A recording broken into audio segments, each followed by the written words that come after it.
I Show Speed， 一个美国人气直播主，你一定看过不少跟他有关的迷因。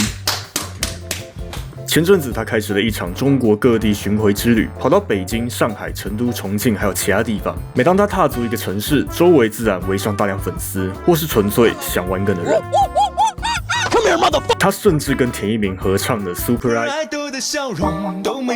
当他来到成都，见了大量粉丝，一切看似很美好的时候，他出现了。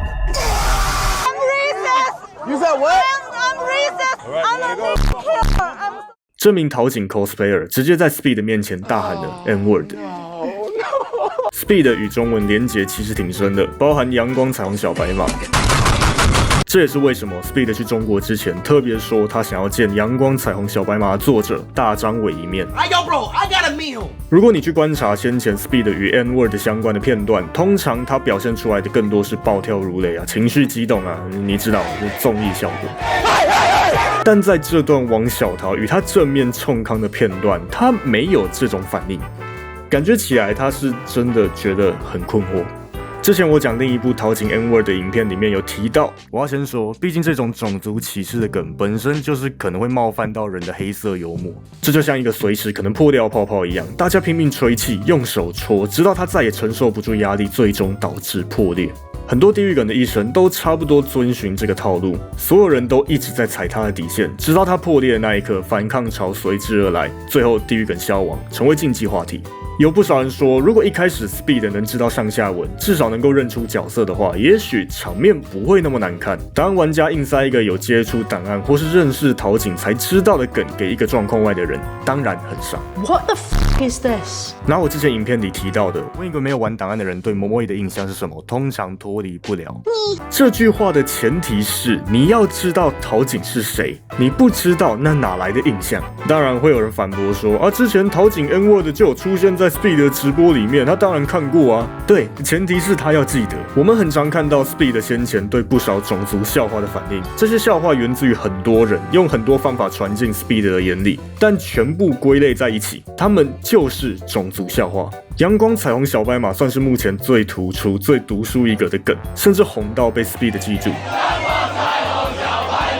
他有印象，所以在他面前唱这首歌，你能预期到他的反应不会偏离他在直播上的反应。他知道这是什么梗。王小桃就反应来看 ，Speed 不知道，对他的第一认知可能是一个歧视黑人的二次元 cosplayer， 甚至 Speed 也尝试要帮他下台阶。他不知道他在讲什么。 There's no way she knows what she was saying. There's no way. 可能会有人把我当作是讲希特勒很坏的纳粹党人，本质上没有什么区别，我一样很糟，没有资格批评其他人。也许吧，以我一开始就游走在灰色地带的情况来讲，批评其他人玩桃警梗确实是一种很伪善的做法。毕竟我也一直在玩这个梗，一直在戳这个泡泡，赌这个泡泡不会因为我而破裂，赌其他人会控制戳泡泡的力量。那现在泡泡看起来破了，顶多埋怨一下不知轻重的梗小鬼行为，那还能怎么办？玩桃警 N-word 的梗是错的吗？难说，踩底线的线粗细多少，每个人对于地狱梗的耐受性有多强，没办法用二分法区分。对某些人来讲，一开始玩地狱梗就是一个错误的行为，这种说法我不能接受，因为我不是个圣人，我喜欢黑色幽默。对于某些人来讲，除非泡泡破了，不然都是可接受的范围。但这种道德底线似乎又太过于空泛，甚至几乎等于没有限制。因为就连今天王小桃直接对着 Speed 大喊 N-word， 都有人能解释成是他在玩梗的。不管你多么不会抓底线，甚至玩到炎上的，也会有人出来帮你擦屁股。如果要错，那所有玩过桃警 N-word 梗的人都错。如果要对，那这次王小桃 cosplayer 也是对的。